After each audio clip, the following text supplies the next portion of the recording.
What do you get when you cross a know-it-all newspaper columnist with an awkward, unsophisticated everyman? Yeah. Well, I'm just not sure about that right now.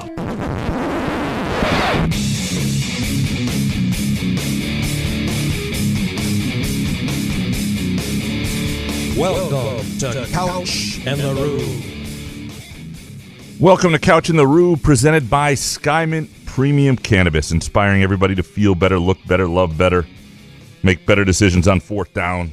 Just do everything better every damn day of their lives. And our Sunday night show, brought to you by our friends at Muskox. Muskox high-quality flannels like the one I am wearing right now. You can get yours not too late to order for Christmas, by the way. Looking for a last-minute Christmas gift that's something that will be appreciated and worn and look good on somebody. Muskox flannels. Go to gomuskox.com. That's GOMUSKOX.com.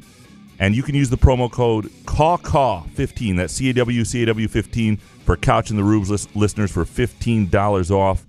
And priority shipping, it'll still make it by Christmas if you get that in by the 21st of December. It might still make it regular shipping. Mine last week came in like 2 days, so Jason's came quickly. But priority shipping by December 21st, you should still have it in time for Christmas. Jason, how you doing, brother? Free Ubers. Oops, wrong one. I don't know where the Dan Campbell one is. What's up, buddy? I'm good. How are you? Hashtag grit. Yeah. I'm great today. Yeah, it's a good feeling. It's today, a great feeling. I don't want to jump into my hot take already, but, the Lions today, they won. I can't believe this shit. You know what's amazing? It's like I have the feeling. The feeling's back, Graham. I don't know if I could handle a playoff game right now. My palms were sweating today. I was like jittery watching the friggin' game. I'm like, this is happening. Unreal. It was the most exhausted I've been by a Lions game in years and years and years because I actually found myself caring. Truly invested. Like they could do this, and they're not going to do it, and here's the other thing you start to realize: just how much fun this time of year is in sports when you have a team that's in playoff contention. Like this is sort of goes along with my hot takes a little bit, but I mean we've been robbed of that for like a decade. Dead inside. Yeah, I mean we like the NFL. We get to enjoy the playoffs. We appreciate them, but it is different Thanks to gambling. Yeah, well, they're fun either way, but you feel it differently right now when the Lions are exciting and interesting. Did you see the way the Patriots lost today? I saw people tweeting about it. I was watching a Hallmark Christmas movie with my wife, so I missed it. But it ended in a pick. A guy was trying to throw it backwards to Mac Jones for some reason, and it was picked off and ran into the end zone. And my Patriots buddy Craig, he was like, great, we're like the Lions now. I'm like, shut up. You got like 6 Super Bowls. Wait, so the Patriots lost that game? Yeah. Oh. Yep, the Raiders won it. It was going to overtime. I don't know what. I think Jacoby Myers had the ball, and all of a sudden he turned around and threw it back to kind of lateral it, and it was just picked off and ran to the house. That's horrible. I saw the score like 24-17. I didn't see what actually. It's tough to feel bad for Pats fans. Incredible. That whole city that's had nothing but titles for the last 2 decades. I really don't want to hear it.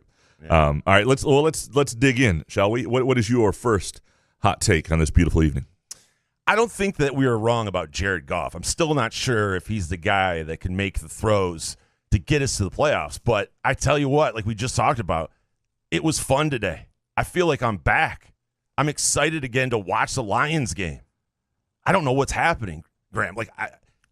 7-7 after the way they started this year. They're buying into Dan Campbell, what he's doing, the defense. I don't know. I don't want to say like a hot take like they're going to make the Super Bowl, but let me ask you, is there a team right now in the NFC that scares you? If the Detroit Lions were playing next Sunday in a playoff game, currently I don't have one in the NFC. Yeah. And the other one in the AFC, I mean, kind of like the Chiefs, the Bills, but they've proven in what they can do against Philly and the Bills. The games that they should have won, to be honest. If they can get in the playoffs, the reason it's going to be wildly fun is because this is the year. Look, and you never know when you're going to get back. It's like the Bengals last year. People say, they're young, and back. We just want to get somewhere. What I mean is, you never take it for granted. Never think, well, this doesn't have to be our year. But in a sense, but we've had that feeling for so long that if the Lions get in the playoffs, you're playing with house money. and you've got a decent But team. see, you know what's different, though? These guys, when you watch them play, they're trying to dig for every yard. They're tackling every possession. You can just tell there's no loafing on this team, and that's what's great about it. And you trade Hawkinson, and the guy today, I didn't even know he was on the motherfucking team. I'll be honest with you. And he dropped the previous big. I mean, he dropped the fourth and 1 or 3rd and 1 or whatever it was. And fourth and inches. And I'm just like, quarterback, sneak this MFer, please. It was a great play call too, because it worked. Well, it was, but if it didn't work,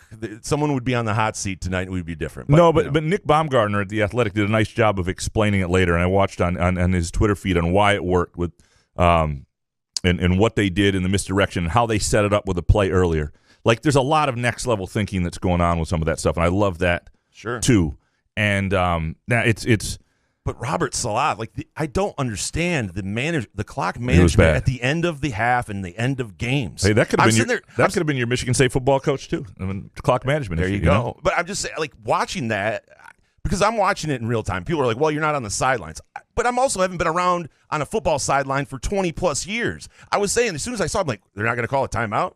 And guys like me, if I'm saying it, that's why I feel so strongly about this, because I feel if I'm sitting there going, why didn't they use a timeout? What an idiot. That it's really bad. Yeah, the first don't get it. The first one on 3rd and 18, there was still more than a minute, whatever. But then But you have the second one, you definitely have to use it, because they went from about 50 seconds to 33 seconds unnecessarily. Right, and if you throw a pass for 20 yards, you have to get all the guys down there. Just call a quick timeout, reset, and I don't know. I mean, I'm glad they didn't. I didn't want them winning the game. It just blows my mind, this clock management thing. All right, so, and you know the beauty of this, too, for Michigan State fans, for Michigan State Lions fans, which I think there's a lot of crossover, obviously, is so as soon as this game's happening, I'm going on the Michigan State basketball schedule. I'm like, which fucking game am I going to have to pretend to cover while the Lions are in a wild card game? That's where my head goes. And they got a lot of work still to do. But that's where my head goes. Like, shoot, it's going to be freaking Rutgers Take in town. Another furlough. And, one for the team this time around. And it turns out it's like the miracle of all miracles of schedule. Wild card weekend is a Saturday and Sunday, right? And maybe there's a Monday night game now, which would be a problem if it was the Lions. But the Lions somehow that weekend do not play Saturday or Sunday. They play Friday and Monday. They never play Friday, rarely, and they rarely play Monday. They play those 2 days rather than on Wild Card weekend. It is an absolutely beautiful thing. This is the game the Lions never win, and it was fun to watch them win the game that I assume they're going to lose. However, I will take the side you began, the negative side, and the point you began with about Jared Goff. Like, everything we saw today confirms everything we've been saying about Jared Goff still. There's no reason to cut him loose early, but you got to begin to try to replace him in this draft. Yep. Because, look, they won against a legitimately good defense on the road. That game, again, they don't usually win, but they were playing a truly awful quarterback. Zach Wilson missed a number of throws that most NFL quarterbacks make. And still threw for 300 yards. Well, they're okay. And, 2 TDs. I mean, I don't know. And I know they had the 4th down play that was great, but there were too many drives and big downs that didn't result in anything still. And what Jared Goff never does or rarely does is make the extra play. The play that you're like, wow, there's something out of nothing. And to me, to win anything big, or at least to do it more than once, we've seen the Super Bowl teams that do it with a great defense, that build up to something and do it with Flacco, do it with Trent Dilfer, whatever. But to really be a sustained team that wins repeatedly, like, you've got to have that guy. And to me, you don't want to get rid of, because you don't want to rebuild. You're already too far along to get rid of a competent quarterback. What you have to do is, it's an Alex Smith situation in a sense. And if Jared Goff, bless him, if he competes and holds on to the job, so be it. But you've got to start to try to replace him and try to find somebody who's next level, a level that I don't think he is. And he ought to be okay with that. Because, look, who does he think he is if he's not? He's got to know, you got to be real about who you are. And I think he is. I've really heard him come out and say anything crazy. And so I just think they still have to start, because what you see is the ascension of a program that I believe right now has a ceiling with Jared Goff as the quarterback. But if they make the playoffs, if they do this miraculous thing and win out, I just don't. like, what is the time frame for Jared Goff? I mean, does Jared Goff want to jump in on the plan? You got to remember that he's also the other half in this. Just because the Lions, I mean, he's under contract next year. I understand that, but quarterbacks are needed. So you're going to say, are you going to extend him and No. give him a 5-year contract? No. All right, then why would he? Why would he want to be a part of that? He doesn't have to. He's under contract. I know that he could go somewhere though He can't. after next year. Oh, I yeah. get you. I know he's got another year, Yeah. but I'm saying after next year. Why would he want to stay around if he's grooming a guy? Well, and but he after- can still get a starting gig somewhere. And after next year, you make that decision. That's why you have to start to make the move now. Sure. So you have a year to evaluate a guy. Yeah. And look, if for some reason it's not a first-round pick, it's a second-round pick, whatever, somebody that you want but you take seriously enough. As long as it's Brad Holmes' guy, I don't really care. I mean, you have to in Brad Holmes we trust. Hashtag. I mean, it's fine. I mean, he's made the moves. I mean, the Hockenson move was kind of questionable with the inside the division, but I mean, what can you say about it now? And the Goff thing, there was a 3rd and 5 midway through the fourth quarter where he, throws a dangerous pass that could have been a pick, and it's a 54-yard field goal that's short after that. Like, there are things he doesn't know. I'm not rooting against Jared Goff.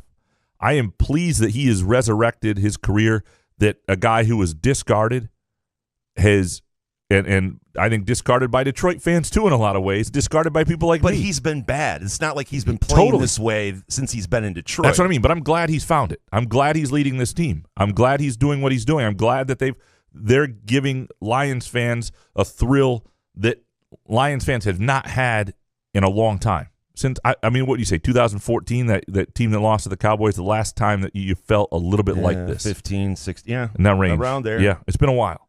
All right. It's been a long while. All right, what is your second hot take? Saturday, I got to say, even with gambling, I didn't watch any of the bowl games, Graham. I was sitting Saturday morning. I was excited about the NFL football slate, 3 games on Saturday. But what is happening? Is it even with gambling, I can't care about these games. You don't know which guys are going to be playing, which guys want to sit out these games. Did you watch any of the college football bowl games over the weekend? Very little of them. I threw some coin on, what was it? The game with Fresno State when they beat somebody. And why are we playing football in baseball stadiums where people don't even give a shit about college football? But those are the fun games. The games in Fenway's fun. It's cold as shit. No one goes. The Pinstripe Bowl is ass. Get rid of that. Get rid of all of these bowls. I don't know who cares about these bowl games. No one's traveling to Fenway Park in the wintertime to watch college football. Counterpoint, though. Like Fenway Park, Yankee Stadium, these are places that are, for a lot of people, bucket list things, and they're hard to. It's hard to go to games sometimes during baseball season. Should we play Sarah McLachlan in the background? I'm not a huge Sarah McLachlan person, but you're welcome to. But I like, to me, going to Fenway Park is like, if my team were playing in the Fenway Bowl, I would go because I think that would be fun. I don't believe you. I don't believe that you would go as a part of the media. I don't think that you would drive there, pay for it, or fly there and pay for all that. I don't believe you. I think a weekend in Boston, I would go. I don't believe you. Yeah. For what, a 7-8 win team? I would go. I think Fenway Park would be cool. Watch it on TV. I think it's better than a lot of other of these bowls. Yeah. And what's the attendance on these? The Fenway Bowl didn't look like it had bad attendance. Looked bad. I mean, it looked okay. I mean, you got 2 teams that are like in weird spots because they were if they went away forever, would anyone care? Maybe a select few. No, but again, yeah. And we were talking about maybe a potential 5-win Michigan State team going to a bowl game. You don't need them anymore. So here's the thing. The other thing that they ran into is bowl games on NFL Saturdays aren't great. They're just up against, meanwhile, you got the Vikings on another channel having the greatest comeback in NFL history, although I don't know if anybody saw it because Colts still you had to tune out at some point before it started. And then you get the Bills at night against the Dolphins. So there was, At 33-0, Harry texted me. He goes, "We should probably put some money on the Vikings money line, right?" I go, "Well, anytime Matt Ryan's involved, you might as well." Did you do it? I did not. No, I don't know if Harry did. We'll find out this week. That would be great if he did. All right. My second hot take, little MSU football recruiting. What we're seeing with Michigan State football recruiting and in college football recruiting in general, with the day-to-day volatility, right? The number of guys flipping to and from, and we're seeing this with Michigan State. Running back that they think they have winds up going to Ole Miss. rumored to have gotten a decent NIL deal. Michigan State flips a guy from quarterback who people are excited about now from Washington State. There are lots of decommitments, guys saying that they're even tonight, kid from Florida saying his commitment was wide open. I don't know the details to all that. He was a Michigan State commit for a while. And there's just it's different than anything that we're used to, right? We're going to have to get to the point. Like the thing is, the number of players, for example, who committed over the summer and then decommitted, huge numbers, right? We're going to have to get to the point where we stop riding this wave and every event within recruiting like it's newsworthy or program changing for better or worse. See who signs, see who doesn't, and then make your judgment. And I know that is not really the fun of it, but I don't get. You think it would ever happen, though? Well, the thing is, it's never going to happen for the rivals, the 24/7, the on-3s. This is their business model, so they're going to promote and just do this stuff regardless, even if what they're doing is really irrelevant bullshit. Because no offense to them, but I'm just saying if commitments aren't commitments and guys are, and I guess to some degree, if you're a neutral, it's a Wild West and it's fun to watch. But if you're the fan of a team, it's not all that much fun. If you're covering a team, a player committing at a certain point isn't that relevant because they're just not sticking to it. So until they sign, little else is news to me or worthy of the emotional roller coaster. Isn't it fun for some people that are fans of teams? I see an exhausted MSU fan base right now by it. Okay. I don't think a lot of people who have had fun before are having fun. Okay. To me, it is look. It's time to let these teenagers waffle and be bought and make a mockery of the word commitment and do whatever they want to do without us overreacting or barely even reacting until they sign. Announce my top 30 schools. Yeah, until they sign. All right? I mean, right now it is closer to like a mock NFL draft than it is a recruiting class because you just don't know. I mean, it's so. I'm at the point now, and I'm glad I've been on furlough this week when it's all been happening, where I'm just kind of like, I'll see you midweek when it's signing day. I'll write the column. I'll take an assessment of what they have, and that's a time to judge it. It's just not worth my time or anybody's time, in my opinion, to pay attention to what's happening and the ins and outs of every day because and I get as we get closer, it's more and more likely that the kids are actually going to stay with their commitment. But it's just so much bullshit out there. But isn't it like if you either really care about recruiting or you're like me, it's just like I see stuff and I go, like, all right. Because I hear guys like you say, well, it's just it's not a commitment. So that's why I don't pay attention to it. But if you enjoy recruiting, I get there's too much money to be made for a lot of these recruiting services. If people are interested in it, I guess so be it. And people are going to stay interested. I say it's time for people to stop riding the emotional wave, but people are going to do that. That's just it's hard to. You can't turn back now. Yeah, it's hard. Technology's too good. And people care so much about their teams, and this is the talent acquisition part of it. So I understand that. It's call me on signing day, and this year is weird because I was really looking forward to a lot of the things that are developing with Michigan State and how this would look, and I'm very curious about it. And I still think it's fascinating. It's going to be a fascinating couple months, but it's something to me that I don't want to write about in the moment. I want to write about after there's some finality to it because it's annoying as shit, and it is what it is. And I mean, people get upset when a kid leaves, flips and leaves Michigan State, and Michigan State just did that to Washington State in a quarterback. Like this is the game. This is the game. There's no commitment, and I think I've won that battle. Right? We're not. I mean, we can call it a commitment, but it ain't a commitment. So let's just admit. Just keep calling it a commitment. Do not call it a commitment. Bother Graham. Call it something else. Driving me fucking nuts. What's your third hot take? Well, Graham, we always talk about how great it would be to get broke off from a job and not have to work anymore. This was an interesting article before I came here. Take a wild guess. In the past 5 years, how much money do you think NFL teams as a collective whole have paid fired coaches? Fired coaches execs over the past 5 years. Fired coaches that are coaches and execs. $200 million. $800 million. Holy smokes. Wow. And that came out in the owners' meetings. But I think of that, and there's rumors out there that Mark Davis doesn't have enough money. He's cash poor, which is fucking wild because you have $1 billion team in the middle of Las Vegas. But, man, is that going to come? I would like to see the numbers for college football. But will we start seeing shorter contracts for these guys? Because it seems like Goodell's kind of like, hey, we got to start cutting back on this shit because guys are just getting cut in the middle. Like Matt Rule broke off $60 million. Is it sustainable in the NFL? Maybe. The problem is it's much like Mel Tucker. It's who has the leverage at the moment. And to get Matt Rule in Nebraska, do you have to pay him that much though? Or to get Matt Rule at Carolina? Well, it depends. Maybe they won't come for it. If you want somebody to leave a good job to do it, to rebuild your program, and that's what they're often coming to, your program, your NFL team, or whatever. Most coaches aren't Dan Campbell. You can pay Dan Campbell peanuts because he's looking for a head coaching job, right? It's our core foundation, man. Grit. But some of these guys, if you want Sean Payton to take over what you got going, you're going to have to pay that guy, and you're going to have to guarantee him. But Sean Payton is established in the NFL. A guy like Rule was making the jump to the NFL. True. It's like, if you want the opportunity, do you really have to give him that much guarantee? Yeah, you probably didn't need to overpay Rule. People probably need to be smarter with that for sure. All right, my third hot take.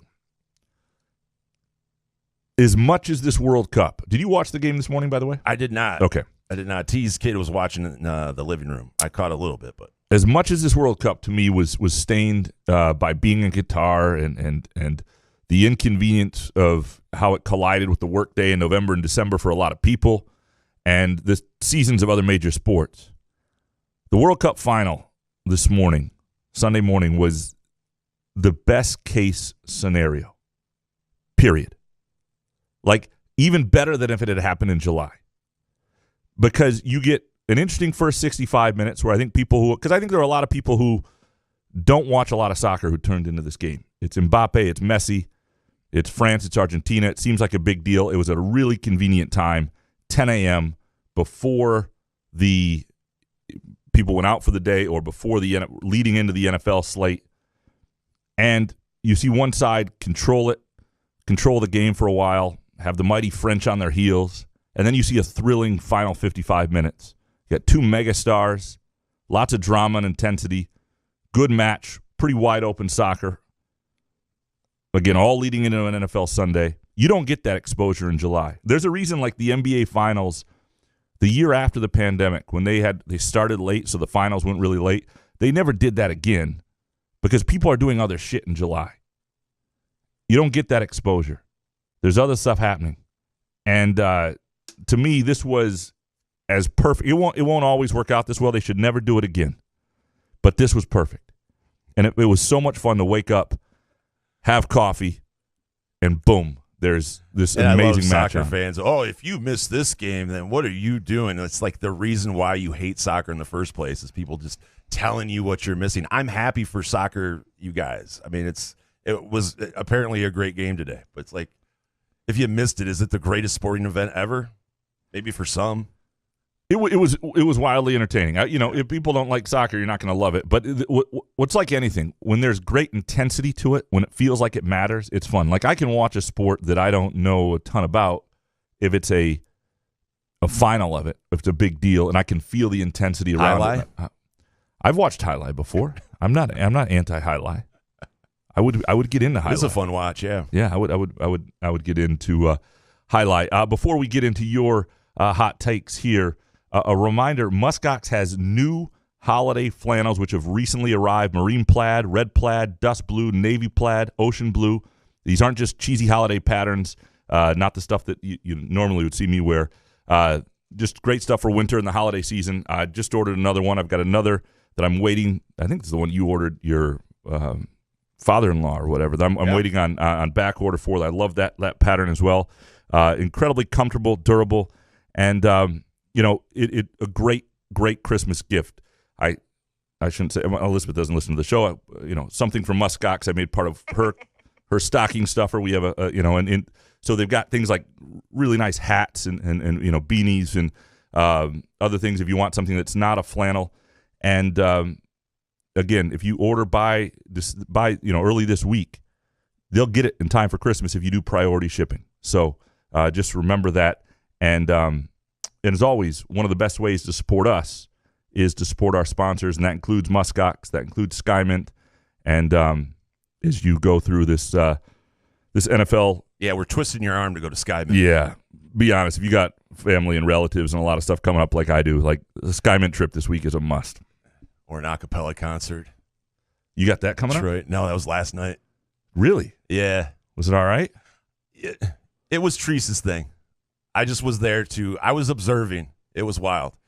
It was a group that she likes called Straight No Chaser, and it was at the Masonic Temple last night. Oh, that's supposed to be a cool spot, though. It was a very cool spot. It was cold as shit, and we had to sit.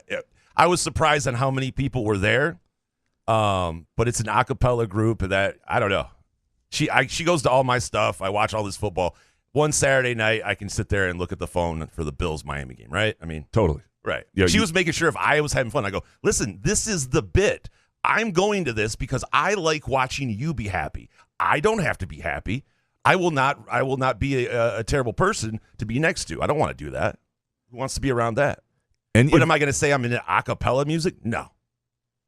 I like some a cappella music. Those guys, yeah. let me get it straight. They're really talented at what they do. I couldn't do that, obviously, blah, blah. But going to it, I don't know. It's pretty pricey. And anyway. And so SkyMint was involved. Oh, yeah. Before the show, before we walked in. Yeah, and SkyMint, by the way, has its 12 days of holiday cheer going on. Some great deals. Go to skymint.com to check out those deals, or just go to any SkyMint location throughout the state. 3 in the Lansing area, Grand Rapids, Ann Arbor, Muskegon, Detroit. And when the in-laws show up, go an extra 5 mgs. It helps. Trust me. It helps. Yep. All right, let's dig into your hot takes. Eric Schultz up first. Number 1, Lions are going to win a game in the playoffs. That said, I'm worried about baby hands Goff and the elements in Green Bay to end the year with a playoff berth on the line. 2, if Minnesota is going to be this cold, you can't have sports gambling be illegal. And 3, every time I want to get into soccer, something happens to remind me why it's such a stupid sport. Why are the rules designed to make games more likely to be decided by PKs? Such an exciting final ended in idiot fashion because the rules are objectively stupid. So there are a few other people who had this similar take. But the World Cup final, though? Okay. So, and I agree that I wish it was decided differently. I wish, first of all, that it was sudden death instead of 2 guaranteed 15-minute period overtimes after you finish the original 90 minutes. But I also understand that the way it's constructed now, you can't go much longer. It isn't hockey where you got 4 line changes coming in, right? These guys are out there. I mean, if you watch most games that go an extra 30 minutes, it's not the most thrilling final 30 minutes. Guys are dead out there. What I would like to see them do in soccer is go to sudden death, and you can have, once you get to the extra session, unlimited subs. So then it tests the depth of your team. And you can bring in, I mean, most rosters have 24 to 27 guys or whatever. You can bring in subs, unlimited, fresh guys, and play it that way, and you just play until somebody scores. Because you're right. I don't love being decided by PKs. Now, PKs are not luck. There's a lot of skill involved. Certain goalkeepers are better at it. There's a ton of pressure. Guys study each other's tendencies. They know all that stuff. This is not just random shit that's going on up there, but it is. They don't just walk up and kick it? No, not at all. Think about it? It's a lot going on. And there's a reason that, like, Harry Kane sailed one over the goal, one of the greatest strikers in the world, because of the pressure and the moment and everything that happened. I mean, that happens. And but I'm with you. It does not make it a stupid sport. But they could have a better finish, because most of the season that you can actually tie or whatever. And well, it's like the Vikings and Colts on yesterday. It's like it almost ended in a tie if Cousins didn't spike that ball and they kicked a field goal. That would have been crazy. All of that, and you just walk away with a tie. Yeah, that sucks. Yeah, no, and I mean it's no different. Like the NFL overtime sucks in regular. Now I understand the playoffs; they just play till somebody scores. Yeah, it's not like baseball though. Can you really play an NFL game until someone scores a touchdown? Well, I mean they play until somebody scores in the playoffs. 50, yeah. Of course. So, and that's what the equivalent of this is. In the regular season, they just play to a tie, and that's like the NFL. The 10-minute thing I do not like, because basically one team only gets one shot. You only have time for 3 drives, And so, like, to me, a coin toss still determines too much. It should still be 15 minutes. That's just as objectively stupid. All right, let's go to the next one. Monica Lucas next. Number 1, the Lions will win 2 playoff games this year. Holy smokes. 2, Jason, Treese, and Andrew and I will go to a Lions Super Bowl together. 3, this one is the hottest of them all. Groovy Donuts will one day be in Ford Field, but only if they donut break my heart. They got me, Jason. Well, first of all, why am I not included in the Super Bowl that you guys are at? Oh, I mean, yeah, you That's can show ass. up. Yeah, we'll let you know. It seems like an invite. Okay. I don't know if it's possible to go to a Super Bowl anymore for a common person without. I mean, you'd have to. It's going to cost what, $20,000 to go? Yeah, and I don't know that I'd want to go unless I had a great seat. I think NFC Championship, yeah. Even like to me, when the game starts to really matter, where I sit matters to the experience. Like I don't want to just be in the nosebleeds and the only rather watch it affordable on seats. TV. Right? Yeah. Now, if some corporate connection I have, Muskox, say Muskox has 50-yard line, 15th row seats, we will go. We will rig that contest that's on the show for Super Bowl and tickets. we will wear all the Muskox flannels you can do. But it just seems like it's just a clusterfuck, though. yeah, right? Like going to a Super Bowl. It used to be something that when you were a kid, you thought it was attainable. And it's even I've covered a lot of people in the state have because they played once in Detroit. So it was in Detroit. I covered that for the Kalamazoo Gazette, and I went down and did all the Super Bowl media day stuff. Did whatever, and then went to the game. It's one of the I wouldn't say it's the least enjoyable, but it wasn't. I've covered a lot of things that I enjoyed more than that, and it's not that it's an awful event to cover, but it's just like from a reporter standpoint, there's so much media, and it's just not. Gotta be crazy. Yeah, you're in hordes of people, and it's not. I don't know. With Izzo there saying, "Why don't you write something? Why don't you write something? Huh? Why don't you?" You guys sitting around write something. Come on. Yeah. Jeff Hadd is next. Number 1, Mel Tucker's recruiting bravado has lost all of its steam. 2, the transfer portal is wild. And 3, I need more Izzo. I don't know that. My team. I don't know that his recruiting bravado has lost its steam. I'm gonna spot now where it's a wait until Wednesday. They bring in they get this running back from UConn out of the blue transfer. I didn't know they were even in on. Boom. He's got like 3 years of eligibility left. Looks pretty good. Average 6.2 yards a carry. Gave Michigan some trouble before he got hurt in that game.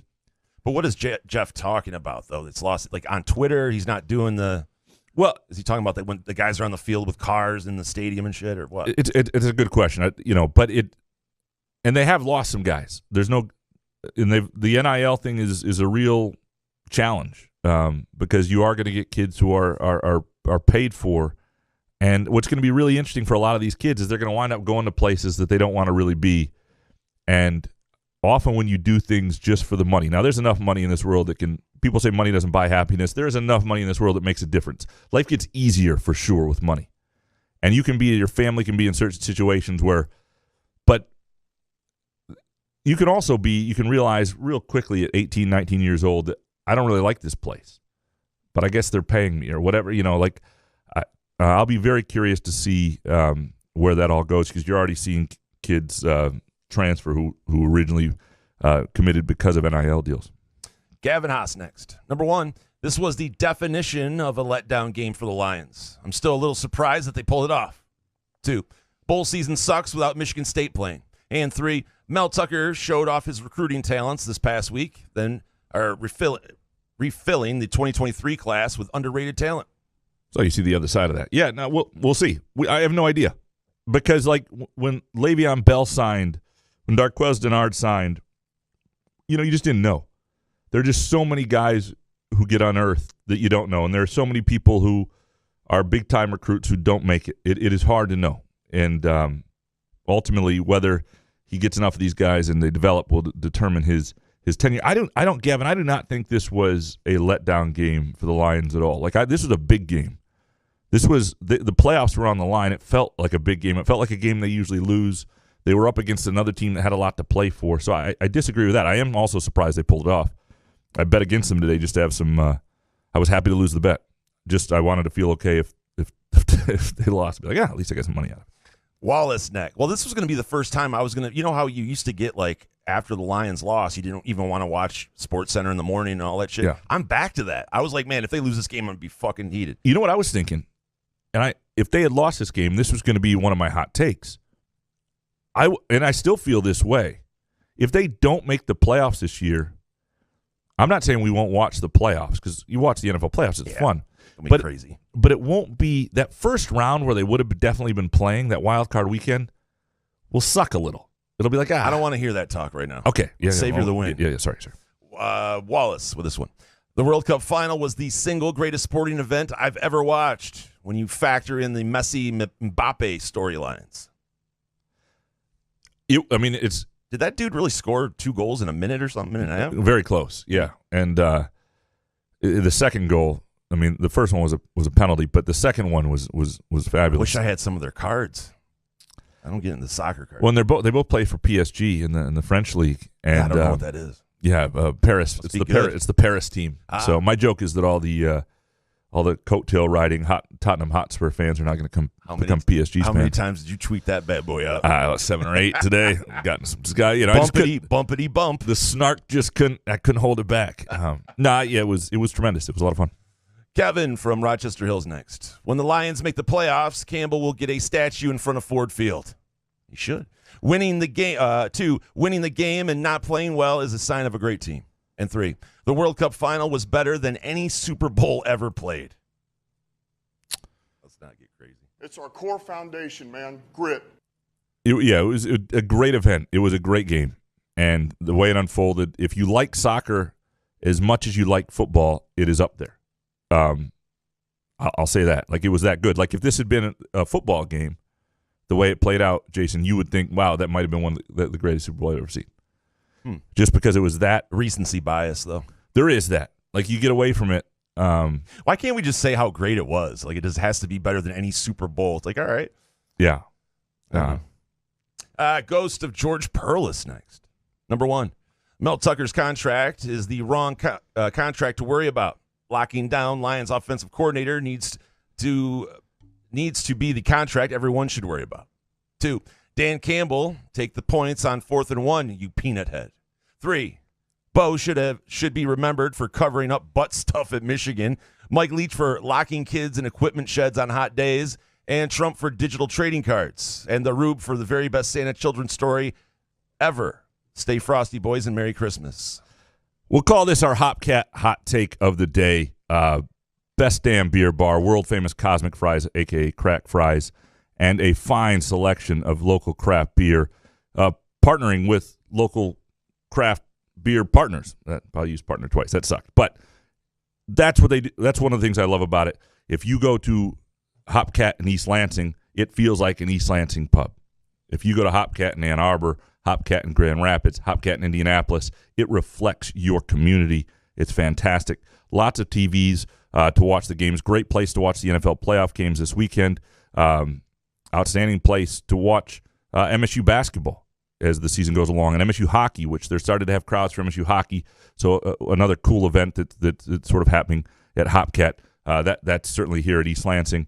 And many good burgers, including the Peyton Thorne burger. Who are the people that have to get on Twitter, like, as soon as someone dies and talk about something that they did immediately from the past? Like Leach with this, I know at Texas Tech with Craig James Kidd and all this stuff, but it's not like he went to prison for this thing. That's how you're going to remember him? Yeah, I think the Bo Dr. Anderson stuff versus the Leach and Craig James Kidd in the shed are two very different things. But the reason he won this to me was his number one take. And I think the Mel Tucker's contract is the wrong contract to be worried about. Locking down the Lions offensive coordinator needs to be the contract everybody should be worried about. Because I think that is a legitimate concern, right? Is that the Lions offense is becoming a hot national topic. And does Ben Johnson at some point become, and you look at these young guys, young offensive coaching minds getting head coaching jobs. But that's going to happen when you're playing well. I mean, look at Eric Bieniemy, who's mentioned in pretty much every job. Yeah, but he doesn't call the plays. You know? Like, that's part of the reason he probably, I mean, it's still Andy Reid's deal. Like, I worry what happens to the Lions Well, there's a reason why NFL teams want him. He must do something. Right. So what do you do if you're the Lions? Do you lock him up with some? You can't lock him up. He gets a head coaching job. He gets a head coaching job. Sure. Do you fire Dan Campbell and just hire him as the head coach? Hell no, because they love playing for I know that's for the thing. You Campbell. can't lose. You lose the grit. You might get the smarts, but you lose the It grit. is what it is. If Ben Johnson wants to end up leaving, what can you do? Like you said, if you offer some guy guaranteed millions of dollars, how are you going to keep him? Yeah. No, You're not going to pay a guy a head coach salary to be an offensive coordinator, but Yeah. No. I'm with you. That's just one of the things I've already started to think about. Is like, okay. why are you all like worst case scenario doom and gloom? We should just be excited. I've been watching the Lions my whole life. You're talking about like alternate scenarios for your hot take, and I mean, I'm talking about Ben Johnson leaving already. I thought the Lions had found their quarterback. His name was Charlie Batch, and then they started playing Ty Detmer. Like what the hell, man? He threw 7 interceptions against Cleveland. They still kept playing Ty Detmer, and they ran the West Coast offense, which is a horrible offense by an overrated coach named Bill Walsh. Sorry, I'm getting on my tangent, but I wish I hated the West Coast offense. Fucking hated it. And I hated all the coaches that came out of it and swore. But that's the thing that pissed me off. It wasn't so much I hated the West Coast offense. It was how much every coach who came out of it couldn't deviate from God's system.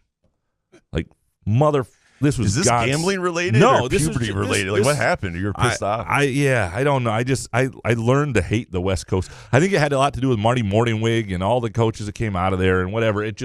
I learned got to have a West Coast quarterback. What do you mean? A guy can only throw 5 yards? Fucking hire Jason Nick. He can throw 5 yards. Stout used to call Marty Morningweg. Marty Morningway. He wouldn't say the G. I was like, Tim, it's Morningway. Anyway, Morningway. Well, goes to George Burles. You will get the Hopcat gift card, and we'll get that shipped your way. Eric Larson next. Number 1, the Lions will miss the playoffs by missing an extra point at Lambeau Field. Jesus. Oh. 2, Steven Izzo scores his first collegiate points Wednesday evening. And from the Banks, Steven Izzo needs to get his first point of his career in the next 2 games, or it may not ever happen.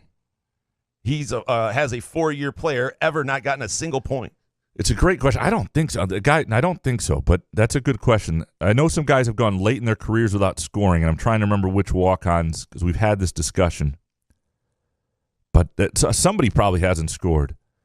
If it doesn't happen against Oakland this Wednesday or Buffalo on the 30th of the month, they do play Minnesota at Breslin later. Minnesota seems to be the worst team in the Big Ten. There will be, just because this happens in the Big Ten, there will be a night where they blitz somebody and they shoot well.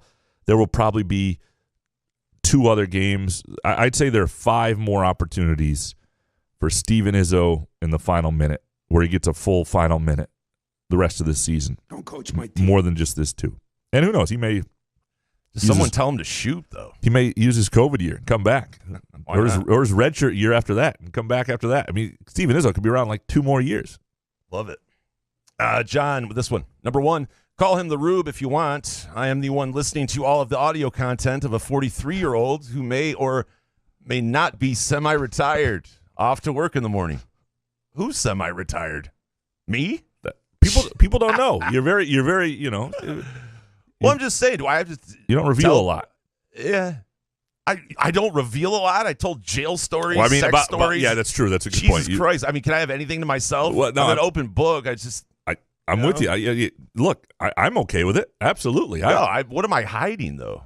Well, that's a good point. Very little. Yeah, what is it? Okay. 2, if you get a minute, listen in to Andres Cantor call the final PK goal for Argentina. And 3, Merry Christmas, gentlemen. Merry Christmas to you too, John. The Andres Cantor final call, if you get a chance to look at that on Twitter and calling it for the Argentinian broadcast is pretty. Just the emotion behind it is really cool. Just like they're just emotional wrecks. I mean, that's one of the fun things that we don't get a lot in this country because, and you get to look, if the Lions win a Super Bowl, there will be tears in this state. Jason will be crying. Dude, I couldn't handle today. I was thinking about that today. I can't handle a playoff game. My heart's going to explode. So yeah, we may have things that are very similar. I was thinking seriously. I was like, man, dude. I was thinking if they do make the playoffs and win a couple games, like even the NFC Championship. Oh man, I can't even contain myself. Plus size softball dad next. Number 1, if not both of MSU's current offensive line pledges won't sign during the early period. 2, Only having 2 offensive line pledges at this point should be a felony. And 3, for all the good D'Antonio did, the way he recruited the offensive line his last 3 years is equally bad.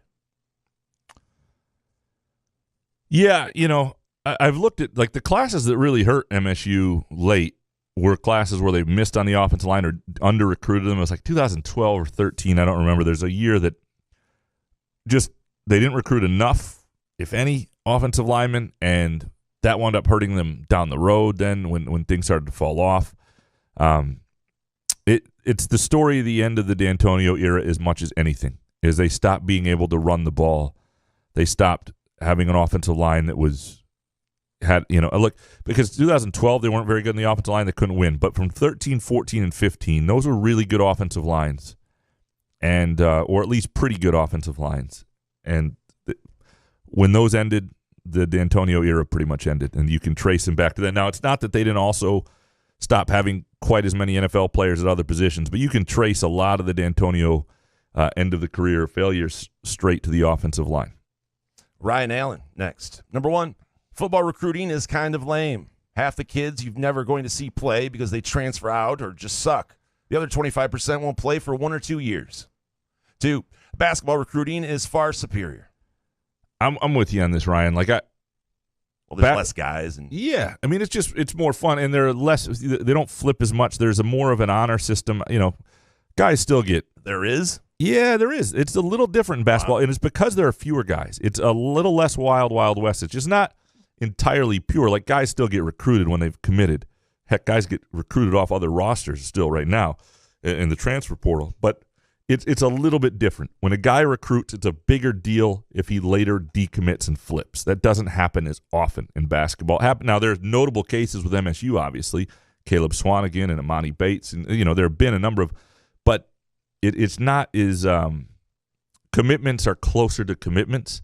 It's more but I see it even though from MSU fans now in basketball, because there have been notable decommitments, that they wait until signing day to really feel like they're going to have a guy. And then you don't know how long you're going to have a guy, because like in football, again, some of them won't play for 1 or 2 years. A lot of them will leave. I mean, the Jeremy Bernard is an interesting case. Here's a guy who's going back to Washington where he originally wanted to go. Do you stop in an era when you cannot, when you don't have to sit out? How careful are you about recruiting guys from across the country who might get homesick, who might have options and other? Like, it's different. You could recruit a Michigan, Ohio, Illinois kid, whatever. The Midwest is part of who they are. They can tell you whatever you want to hear, but when they get on campus is when they start getting the homesick part, so it's hard to figure it out, right? Yeah, and then Washington, all of a sudden, the place that he originally committed to, looks like their program's back up and running. They got an interesting offense. You want to go back home. I totally get that. It's within the rules. I think you got to be careful if you're a coach about how many of those guys you really take. And Michigan went through this for a while where they had like an obscene amount of guys from Georgia or someplace else, and most of them left. And kids who are from elsewhere are more likely to leave. DMB next. Number 1, Kirk Cousins is the luckiest professional athlete of all time. If not for Mark D'Antonio's history of playing tryhards over talent, he'd be teaching theology at Holland Christian. You better cut a check to the school. 2, speaking of cheapskates, Magic Johnson. Shake my head. Wait, what did Magic do? I missed this. Probably tweeted out something awesome about it, or I don't know. Yeah, I mean, other than not fully supporting the Lansing Promise and making that his legacy rather than Maybe anything that's else. Yeah. 3, 2013 MSU football is a few phantom pass interference calls away from a national championship. The total demise of Michigan, big-time recruits, and D'Antonio retiring before he turned into a character from grumpier old men. And bonus, the entire country should shut down for holiday the week between Christmas and New Year's and for the 4th of July. I would like it just to go from Christmas through the 4th of July. Like, we work half the year. The other half of the year, we just frolic. We enjoy it. Frolic. Kirk Cousins. There's only frolicking at your Hallmark party. Had another one of those on Friday. It was fantastic. Yeah. I heard the police were called. Yeah. No, Kirk Cousins is that. How much did that come back? Did you see any of it? All of it. All of it. Okay. Yeah. It was. I gamble, Graham. I watch all the games. Yeah. No, it was soccer. It was. I did not see that coming. And You had to see it. I mean, Matt Ryan, he just everywhere he goes, when you have that kind of lead, it's just wild that they blew that game, though. it's an NFL record, right? It's not even by their standards. The 2013 MSU football team is the counterpoint. I'll say, anytime anybody says, a place like MSU can't win a national title. Who's that? I don't know who that is. That's just random troll or random national broadcaster who doesn't know shit. Because Jason, do you think that Bill Beekman? Because in 2013, that Michigan State team was as good as any team in the country, and now I think as time's gone by, Michigan State fans would rather have the national championship. But they could not have had the national championship and that final Rose Bowl experience that a lot of people have been waiting on, that a lot of people loved. So there was something that would have been lost by having that. It still worked out okay. And the other thing that happened is, because they weren't in the national championship, and you don't know if they would have won or lost it, you're able to always say that team, because they could have won it, might have done it. So you got the Rose Bowl and you get the team that, the playoff didn't exist. They could have actually won it. I think the 2014 team, the year later, that lost to Ohio State and Oregon, was actually the team by the end of the year that would have had a shot too when I look at that playoff. And because Ohio State, it took J.T. Barrett. J.T. Barrett looked like the best of Tom Brady on that night in Spartan Stadium. He was never that good ever again. He was unbelievable. That MSU team would average 43 points a game. That was their best offense among that group. Still a great defense, not quite as good as the year before. That team would have had a chance, too, if they could have gotten in an expanded playoff. The 2014 team also has a chance. Spartan 18770 next. Number one, people are asking how Indy could lose a 33-point lead. The real question is, how does a division leader give up 33 points? 2, MSU Nation is mad about losing a commit. Even Ohio State and Alabama are losing commits right now. #relax. And 3, if you're an adult who wants to get Christmas presents, then get a job and buy your own shit. It's not as fun, though. Getting a gift is fun. Giving gifts is fun, right? Yeah, not like a bunch of gifts, but it is nice to open something. Yeah, and it's nice to Christmas morning or whenever we're going to do it. I think one of the best things about being an adult, too, is when you get a gift for somebody else that you know they're going to love, that's a great feeling. Giving somebody a gift you know they're going to love. The best part about being an adult is that you can not do stuff. Like when you were a kid, you had to go to all these shit Christmas parties that you hated, the holiday parties. Now you can just go, nah, I don't want to do that. You don't want to do it. It's the best part. Yeah. You can watch all the Hallmark movies you want. There's no bedtime, nothing. I mean, I'd rather go to a Christmas party. I'm telling you right now, the odds that at 11 p.m. tonight after this show that I'll have a Hallmark movie on the background are But like you can't, 80%. with a straight face, say that they're good. Some of them are okay. But be honest. There's some that you just like that are complete shit. There are some that are complete shit. Right. In some, especially the Lifetime ones, the Hallmarks are a little better. The Meredith Baxter Bernie. Yeah, I mean, there's we watched the other night the Lindsay Lohan one on Netflix. That's new. Therese had that on. I was like, what year is this? Is that Lindsay Lohan? Yeah, that was Holy okay. shit. That wasn't but there were Hallmark ones this year that are better than that one. So there's nothing better you can do with your time. I'm sure there an is. hour and a half than watch some Lindsay Lohan vehicle. You know what? Holy shit! You know what would make a funny podcast if we could ever get like Hallmark on board? Would be all their movies are ass. It'd have to be the right sponsor because you'd have to suffer for this. But you, me, Elizabeth, and Therese doing a podcast just breaking down romantic comedies. First of all, Skymint doesn't manufacture enough marijuana for It would that. be incredible. So yeah. I'd have to make like 50,000 an episode. Yeah, but that's the thing. The sponsor would have to be right for you. Oh, you want to see me get into some? Yeah, 50 grand an episode. Holy shit! Like, wow, who is that? S.J. Davidson next. Number one, I imagine by Monday that Sam Leavitt will be a 3-star quarterback recruit. 2, Leavitt and Hauser won't both be on MSU's team as upperclassmen. I just hope we get to keep the better one. And 3, public schools going all the way to December 23rd is ass. Definite ass.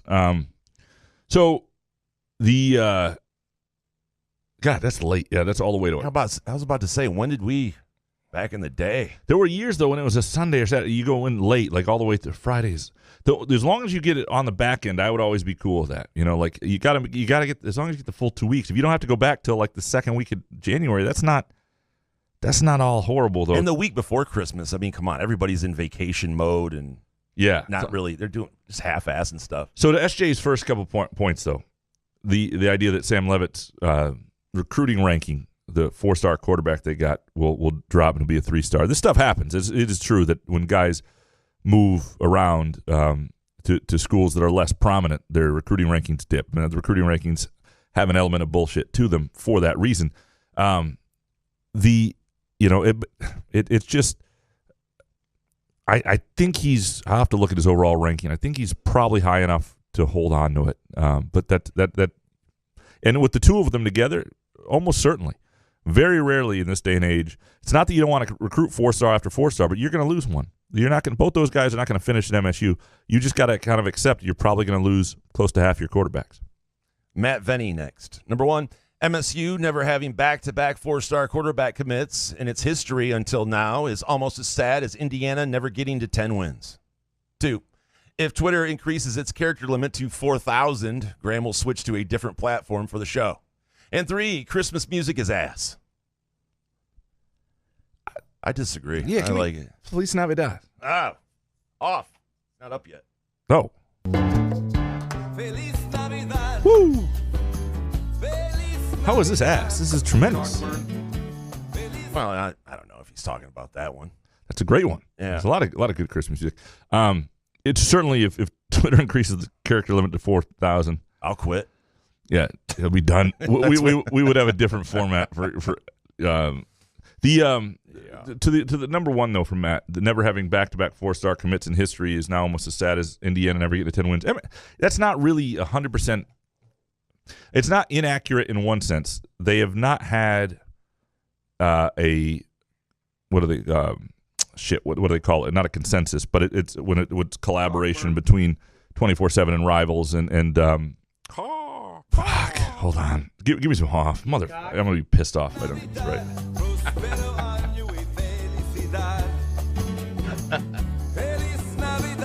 It's our core foundation, man. Grit. Composite ranking. God, that was going to kill me all night, so I had to get it. Anyway, they have not had a guy technically in like a 24/7 composite who's 2 years in a row where they've had a 4-star. However, I believe, was it Tyler O'Connor was a 4-star by 24/7 the year after, I forget who the year after. Oh, was it the year before Damian Terry maybe? Or they've had a number very close. Messiah DeWeaver and Brian Lewerke.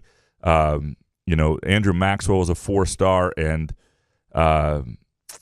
there was somebody right after Jeff Smoker who actually was a 4-star, and the recruiting rankings in the early 2000s are a little wonky in terms of the records of it. But you look at where he was ranked the top 12 quarterback in the country by a lot of people. It's been there. It's a little bit of a technicality.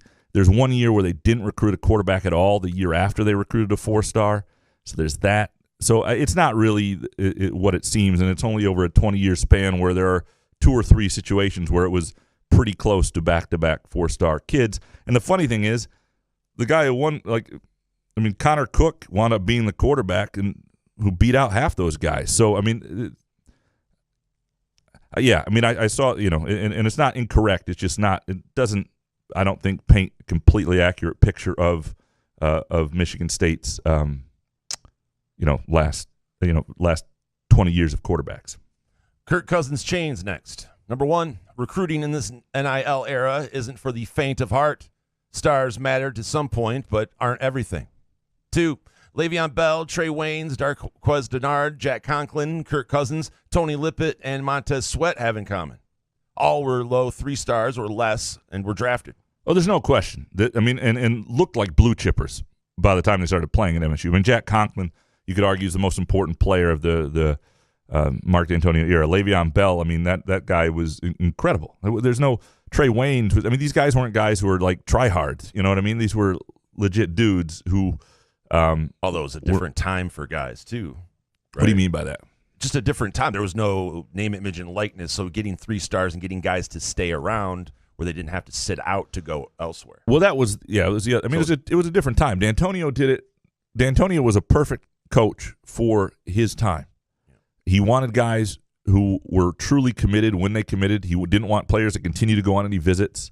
If you went on a visit after you committed, they'd release you from your scholarship. They didn't. That was a deal, and they wanted a true commitment, and they also they recruited better than they get credit for. There were a lot of years where they had a number of 4 stars, a couple 5 stars. I mean, there were years. I think most fans understand that. Yeah. They just see everyone else getting maybe a couple 5 stars, and it's kind of like they heard the hype and they go, "Well, where's a 5-star?" Yeah, you want to try and get a few top 100 kids, and 5 stars usually like top 50 or even top 30 or whatever. But I do think the real key for Michigan State right now is to churn out a number of 4-star types, that sort of talent, but then they just got to start developing kids too.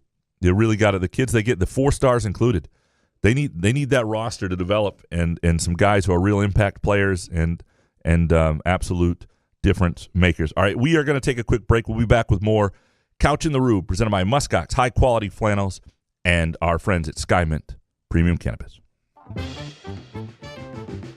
Hopcat exists at the intersection of great beer and delicious food, complemented by music, art, community, and comfort. Home to the best-in-class beer experience served by craft beer experts. Guests can expect a casual, inviting local gathering place with some of the best damn burgers and fries you'll find in Michigan. Hopcat is proud to be an official supporter of Peyton Thorne. Show your Spartan pride by ordering the iconic Peyton Thorne burger, created by the man himself. And don't forget about Spartan basketball. Hopcat is your pre-game headquarters for basketball all season long. Catch the game at any of our locations: East Lansing, Detroit, Grand Rapids, Ann Arbor, Kalamazoo, and Holland. To plan your next trip to Hopcat, visit www.hopcat.com. Ever wondered just how comfortable you can be? Find out with Muskox high-quality flannels. Muskox is a Detroit-based company that creates durable comfort that'll last a lifetime. Muskox flannels are thoughtfully designed with 100% cotton that is ethically sourced and double brushed for softness. This will be the softest flannel you'll ever buy, guaranteed. For every $100 purchase, Muskox will donate $10 to the Alaska Wildlife Conservation Center. Get comfortable this fall and winter with Muskox flannels. Learn more or order yours today at gomuskox.com. When it's your moment, that once-in-a-lifetime moment, you don't just want jewelry. You can get that anywhere. You want a memory that will go down in history, your moment. We're Metawar, crafted with exquisite style, quality, and love. So your present will be stunning every time you look at it, every time someone notices it, and they will notice. We've devoted our lives to this art, and we're proud to share it with you. The gift you want to give is here. Metawar Jewelers in Lansing, Okemos, Jackson, Portage, and Brighton. Firekeepers Online Casino and Sportsbook is the site to play. Get your Vegas on right now from your phone, tablet, or laptop. All the hottest slots and tables, plus sports betting featuring in-game wagering. Download the app at firekeeperscasino.com. Go with the name you know. Firekeepers. Terms and conditions apply. Must be 21 or older and located in Michigan. Gambling problem? Call the Michigan Problem Gambling Helpline at 1-800-270-7117. Find Couch in the Rube podcasts on Spreaker, iTunes, iHeartRadio, Spotify, YouTube, Facebook, Google Podcasts, CastBox, and the Rube's favorite podcast addict.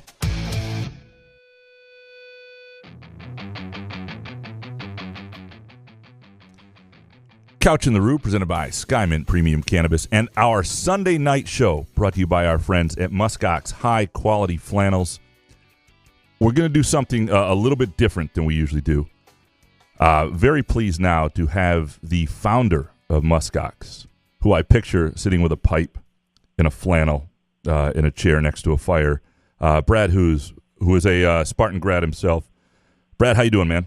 I'm doing fantastic, Graham. You just left out the nice glass of whiskey as part of that description. That's the only thing you were missing there. That is actually part of the picture too. That is it's yeah. No, that's I think I actually a whiskey glass, flannel, pipe, yep, fire. That is the Muskox brand.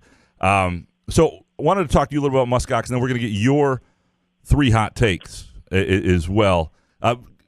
Quickly, if you could, give people a sense of your story of how Muskox came to be.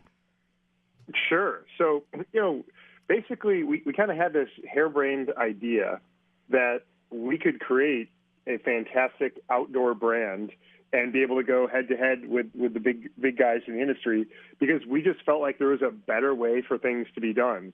really care about the outdoors and to really care about quality and things that were built to last in this whole fast fashion world. And so we initially looked to try to because we have a lot of relationships, or I have a lot of relationships with different influencers, and said, hey, how do we get this off the ground with some creator friends to be able to help this? And we brought in a designer who worked at Ralph Lauren for years, and we just went and we started in 2019 with a handful of products, and we just kind of continued to learn and get smarter as we've gone every step of the way. So now we're 3 years in, things are going strong, and have a ton of things to get better at, and we've made a lot of mistakes along the way, but we're just kind of building day by day.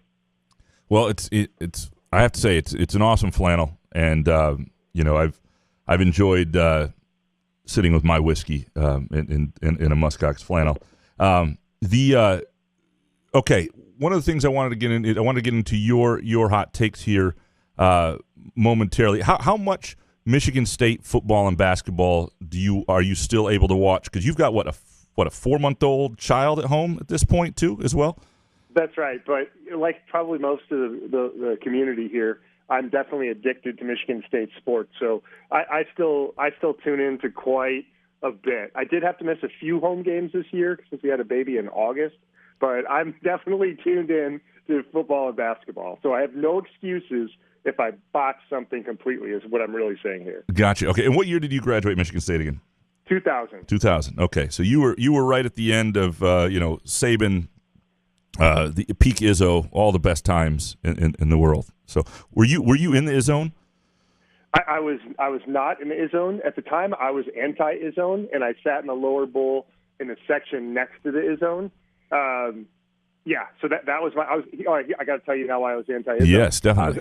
I was anti-Izzone at the time because I was an engineering student, and we just thought that we were so important and that our academics mattered so much that I was irritated that you had to spend like 48 hours camping out when we were at a university. Now I realize how stupid of a take that was. So that was like one of my original bad hot takes. But at the time I was anti-Izzone, but pro going crazy at basketball games. All right. Well, let's see if your takes are any better now. What is your first hot take tonight? Okay. Well, so listen, I'm a muskox guy. We love the winter. We love the cold. So I got to start with something that's hockey related. So I will say that for the first time in 15 years, Michigan State hockey goes further than Michigan State basketball in the 2023 NCAA tournament. Oh. See, that's actually pretty possible. That is hot, but in previous years it would be absurd. But that could happen this year. That really could happen. Now there are only 16 teams in the NCAA hockey tournament, so we'd have to come up with it would almost have to be prorated. But I can definitely see that happening. That one's probably not super hot. It's more of a cold take, so really bad. No, I like it because I don't think people even thought of it in those terms. I think Michigan State hockey this year is going to be in the tournament, number one. They've got a chance to be an okay seed where they're not up against somebody that's truly at the very top right away as well. And I think it's going to be a fun winter at Munn. All right, what is your second hot take? Second hot take is that the running game for Michigan State football is going to go from 113 yards per game to over 150 yards per game in 2023. Are you going to be blocking for them? I won't be, but Baldwin, Duplain, Samak, Vandermark, Brown. I mean, those guys will actually be in spring ball this year. And Coach Cap is a fantastic offensive line coach. I still 100% believe that, with or without Kenneth Walker. And if he actually has some dudes for spring ball, imagine what he's going to be able to do to mold some of that young talent. And there is young talent that's still on the roster. No, that's actually. I mean, and the thing is, more of the offensive line is coming back than I originally realized, and that's or at least has a chance to come back. Not every decision has been made, so that's interesting. And look, I think they're going to have the talent at running back, and that is, if they're going to be better next year than I think, then that's going to be the key. That group up front. All right, what is your third hot take? All right, third hot take is kind of a twofer here. So Purdue is going to win the Big Ten title going away by at least 3 games. And I'm going to add to that, just say nationally, UConn is going to get the overall number 1 seed in the tournament. Yeah, well, UConn looks tremendous right now. I question whether – I don't want Purdue to run away because I want this to be a chaotic finish. But if there's anybody that's going to run away, it's probably them. I'm watching – did you watch any – did you get to see the Foster lawyer versus his brother matchup last night? I did not get to see that. It was kind of weird to see. First of all, the lawyers be that good. You're like, where Michigan State at some points just must be like, what the hell's happened here? Like this. Foster lawyer did very little while he was in East Lansing, and then he's been very good at Davidson. And his brother's been tremendous as a freshman at Purdue. All right, well, I've got these written down. We'll see if they hold up. What are the Christmas plans for in your family? Well, I'm based in Metro Detroit, so we're just going to stay here for the holidays. Spend a bunch of time with my wife's family. So we're not going to do a whole lot of traveling, but watch as much, college football bowl games as humanly possible is really the goal. Well, and as I mentioned earlier tonight, if you're looking for a last-minute gift, you can still get a Muskox flannel delivered to a loved one by December 21st on priority shipping. With regular shipping, mine came in like 2 days. Same with Jason's. Go to gomuskox.com. And again, as always, Couch in the Rube listeners can use the promo code CAW15 for $15 off. Brad, it was good having you on. We'll do this again sometime. All right, thanks, Graham. Really appreciate it. All right, take care. That is Brad, who's founder of Muskox. We don't do that a lot, but I like Brad. I like chatting with him, and I know he had some hot takes that he wanted to add to the show, so I thought we would do that. All right, do we want to dig right back into these, Jason? Yeah, let's do it. All Stephen Douglas up next. Number 1, now that Jaden Reed and Jeremy Bernard are gone, Peyton Thorne will have to put all of his efforts into staring down Coleman. 2, I love the idea, but the transfer portal and name, image, and likeness can break up talented recruits and get them to other schools. I don't love the pay for commit and poaching kids trend. 3, I would be fine cutting as many non-revenue sports as possible if it made football and basketball more competitive. Well, you can't. You got to have at least 16. That's the rule for the NCAA, and then you've got a lot of Title IX issues that you got to be careful about there. So I don't think money is going to be a problem for Michigan State football and basketball. Now, NIL money, but that's a whole separate department, right? And I don't think that's going to be Michigan State's issue. The idea that the pay for commit and poaching kids trend sucks. It sucks. There are a lot of things about college athletics right now that stink. It's not fun. I mean, you ought to be able to. I have no problem with kids transferring, but a kid ought to be able to be on campus and not feel like they're being recruited off that campus, like their mind's being played with. I hate that. And the pay for commit stuff, it isn't great. It's not great because, if you're a 17-year-old, and I know at 17, I don't know, Jason, if you're 17 years old, you're a college football commit, mm-hmm. and you get paid before you step on campus, guaranteed like $1 million. What would your attitude? You would have walked in on campus like Hollywood, right? Shit, I look like the white Deion Sanders. Yeah, that's the problem. Right. It's not great. Shit, I would have done that at 33 and 43. Give me $1 million. Yeah. Hell, I had 43K and I thought I was a millionaire. Imagine if they actually gave me $1 million. Jesus. Wesley Collins next. Ferris State has the best true freshman kicker in the country. Local kid from Eaton Rapids, Eddie Jewett. You're welcome for the article idea. Yeah, no, I felt bad about this actually because I was on furlough last week, and had I not been, I probably would have done something on a couple other local. I think there was one other local kid too on that Ferris State team that won the national title. Probably would have done something advancing them. Might still do something on the Jewett kid. There was another story. This is why. I mean, companies when they do furloughs, they have to feel a little pain. And so I probably would have done a Rocket Watt story and gone over there and done something ahead of time on him. And it's not that they haven't played the game yet, but it gets tricky. You're already to Monday to do something. I mean, to do a story well and spend some time with him, it's not easy. Like last week would have been perfect. And that would have been a story a lot of people would have wanted to read, I think. And, probably would have drawn some subscriptions. But ultimately, when you furlough employees, there has to be some pain for the company. There's a consequence to that, too. It's not, you don't just get everything. So that's not happening, and we'll see what happens with the Ferris State stories. Nick Palmer next. Number 1, thank you, Western Michigan, for not hiring Ferris State's Tony Anesi as head football coach. 2, recruiting rankings need to be modified because at least a quarter of the class will be in the portal this time next year. And 3, appreciate you guys.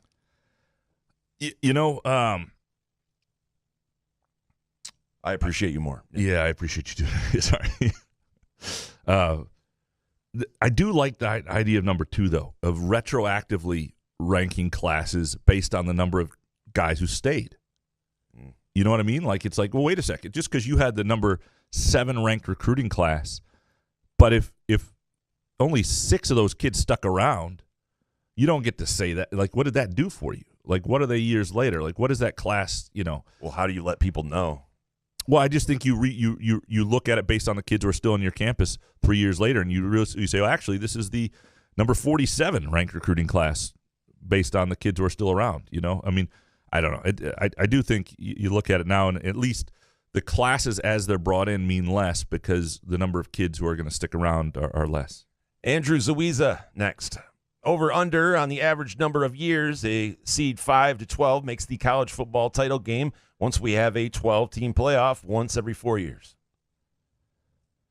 So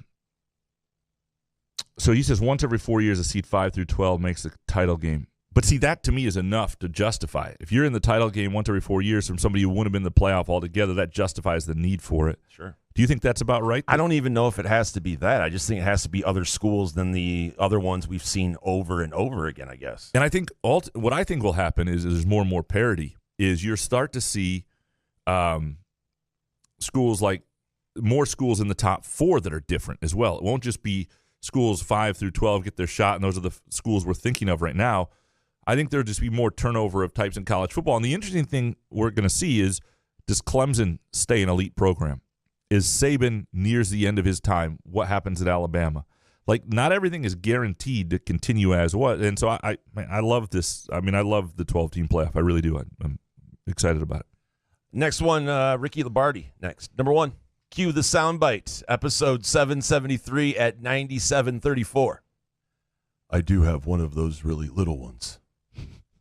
I didn't have a chance to find that. I'll find that. Sorry. Is that what I said? That's last show. That can't be the worst thing you've said. Like, it's definitely not the worst thing I said. Yeah. No. Yeah. That's 2, incredible final. Even Jason has to admit that was exciting.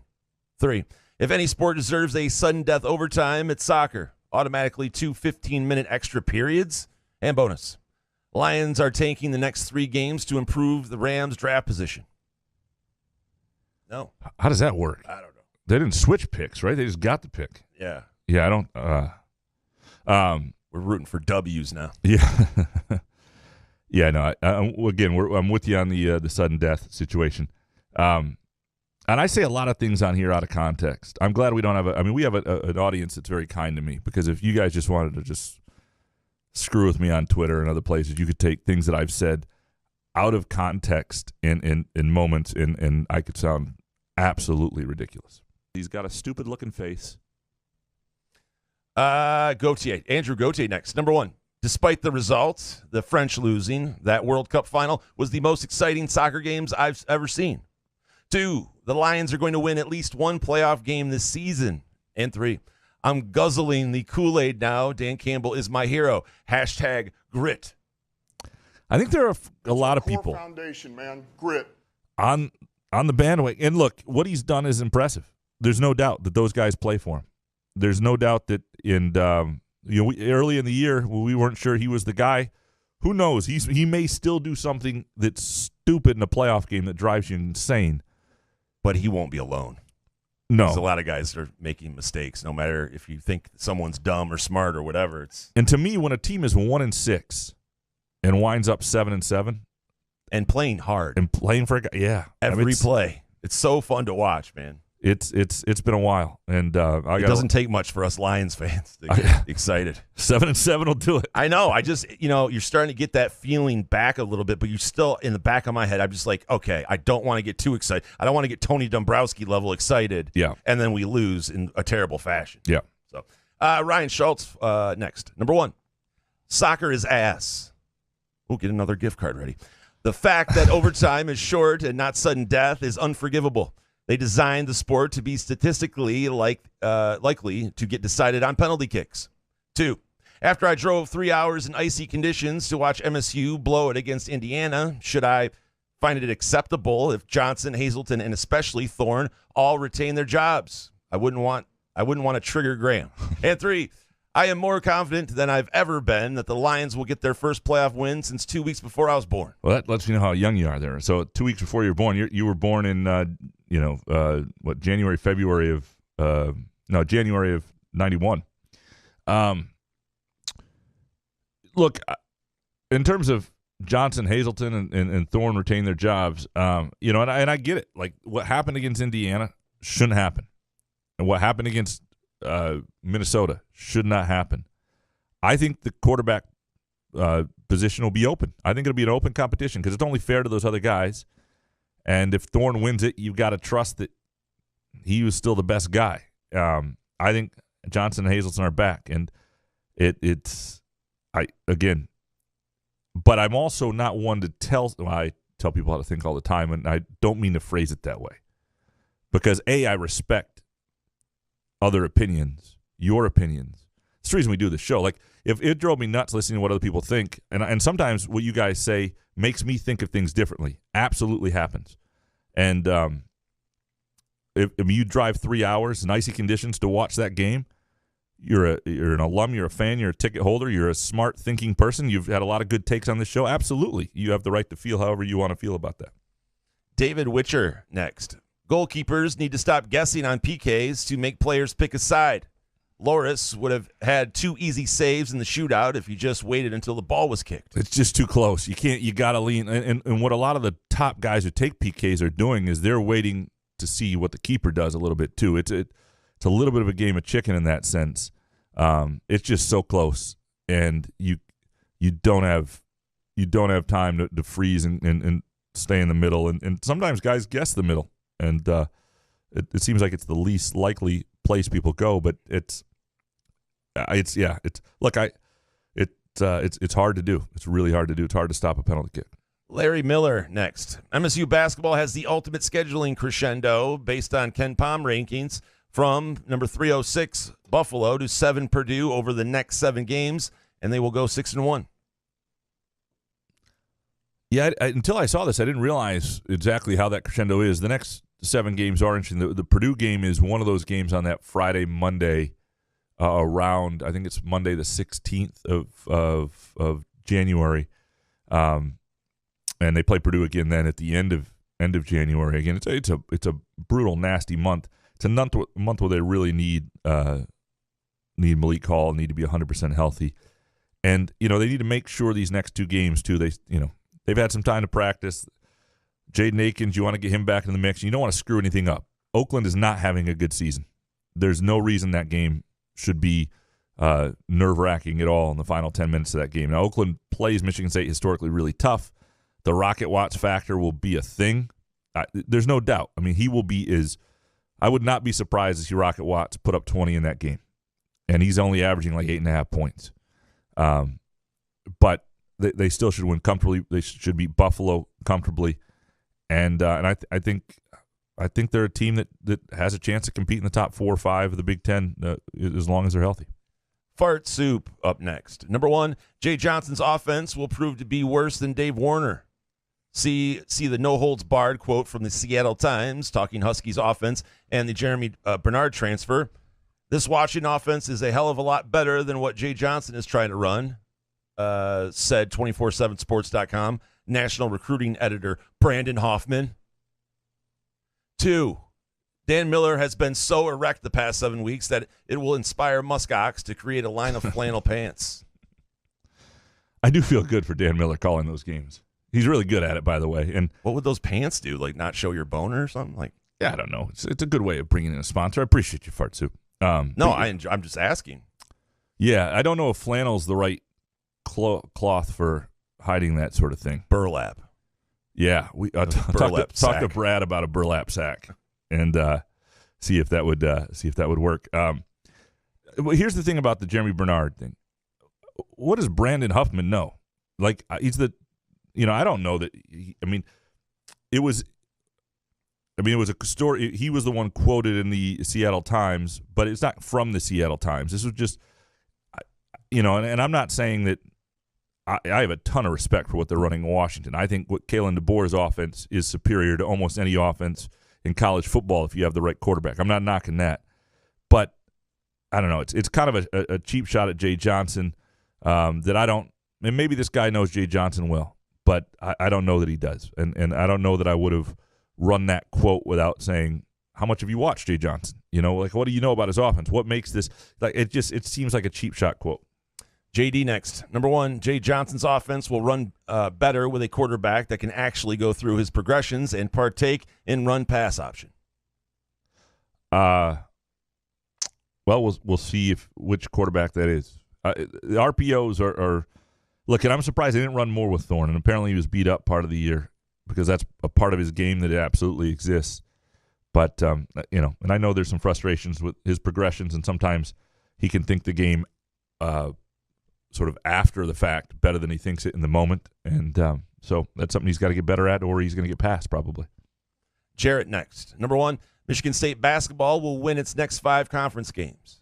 2, Indiana will go 500 in conference play. And 3, the Vikings won't lead in one playoff game till late in the fourth quarter, but will make the Super Bowl. I did not want to see the Vikings in the Super Bowl. As much fun as that comeback was, I kind of want the Vikings out quickly.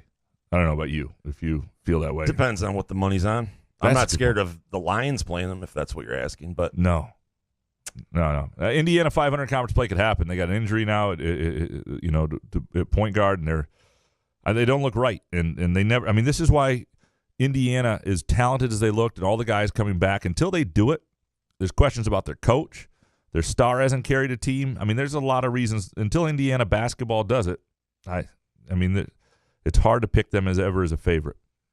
Mr. Neurotic Pants up next. Number one, Jason has no skin in the game for the man bra bet. If Graham wins, Jason should have to rub Hondo's feet. Whoa. What the fuck?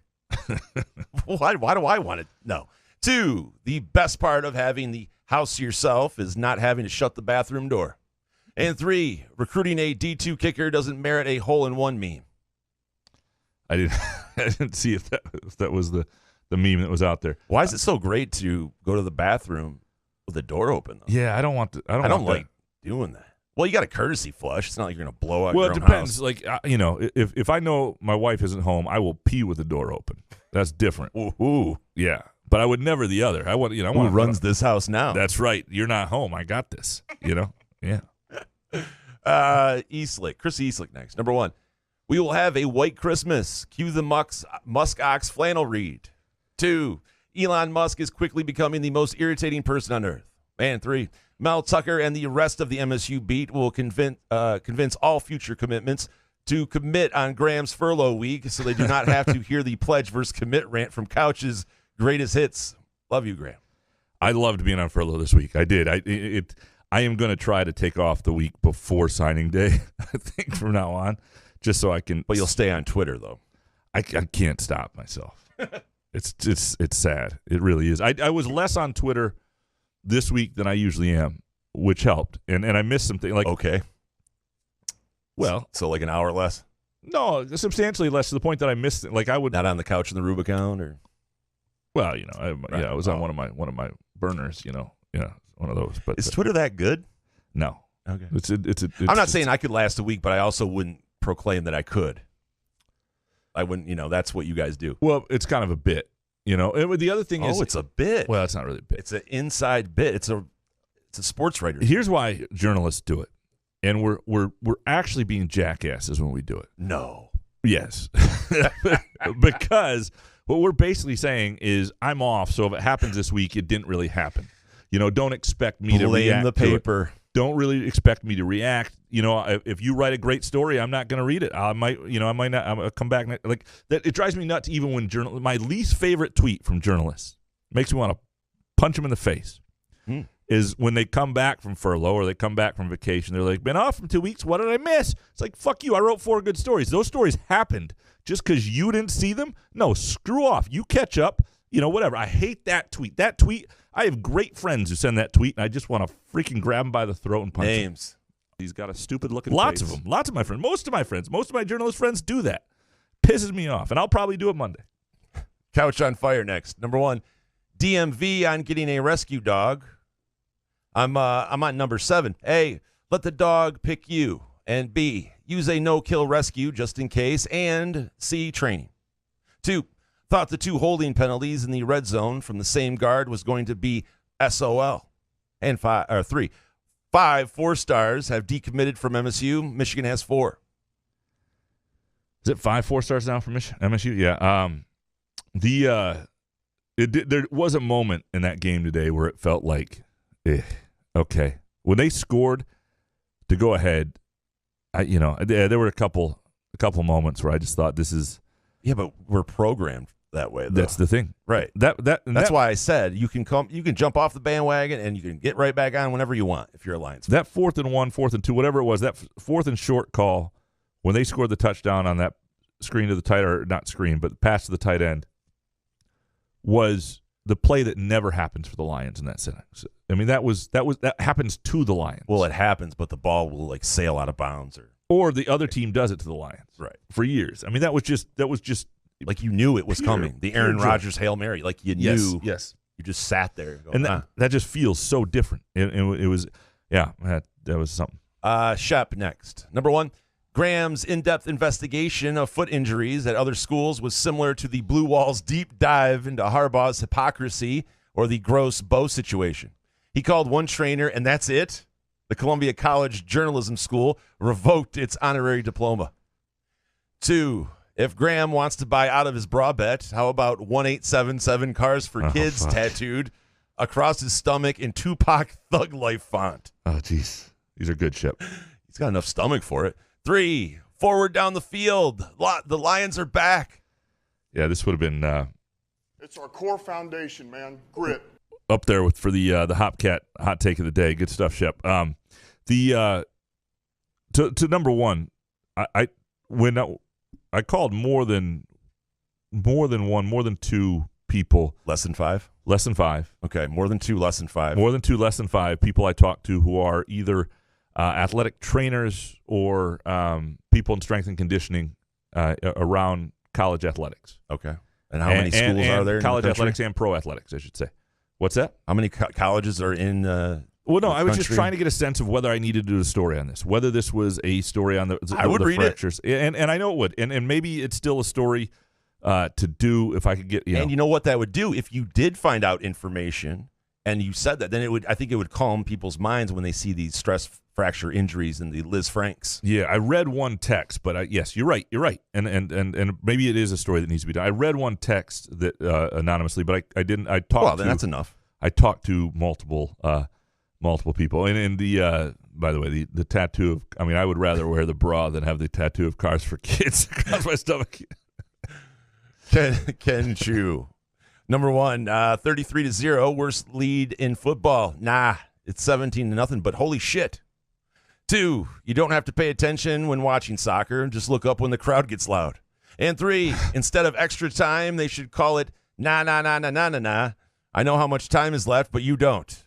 Bonus. Imagine if Game 7 of the Stanley Cup Finals ended in a shootout.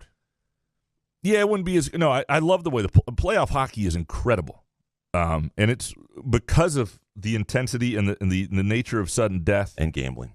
But it's also sudden death, right? Because gambling. That helps. Yeah. But so sudden death needs to be added to soccer. It's just a different sport though, because you have subs and they're more. It's you don't get the same intensity at the end because guys are just so damn tired. I think to create anything like it, the idea would be unlimited substitutions. Maybe guys could come back in. Maybe Messi could sit for 10 minutes and then come back in. Maybe you did something where once you got to 90 minutes. you could use your roster. I don't know. I'm just trying to. You can't do in soccer is bastardize it by going down to like 7-on-7 or just changing the game. You're better off just keeping it with penalty kicks at that point. Nestle's Quick Hotel next. Number 1, the flu sucks. Symptoms aren't as bad as COVID, but avoid everyone until March. 2, I won't get my hopes up on any recruit until I hear George Blaha talk about them. It's a good rule right there. 3, if a team is in the middle of a historic comeback, the broadcast should automatically move to network TV. There should have definitely been some sort of alert that went off because, I actually didn't have NFL Network until Saturday. I subscribed to it so I could get the games on my phone. I was like, there are 3 games. They're all not. They're on. not giving away anything for free though. No, I paid for it was like $12 for the rest of the season to have it on your phone only. I can't get it on the TV or whatever it was. The NFL. Yeah, but he's saying the broadcast should just move to network TV. There's no way that they want to. No, but you know what we talked before, how I've wished there was an app or some sort of thing you could get an alert. And sometimes readers, ESPN, listeners have alerted. No, but when a hockey game is in overtime in the playoffs, I want to know. Yeah. Like that moment's like, sweet, somebody tell me so I can go to the TV and watch the end of that because that's one of my favorite things to watch. It feels like there are moments in sports where there ought to be, maybe it's that thing that Chris Easlick always puts on the TV.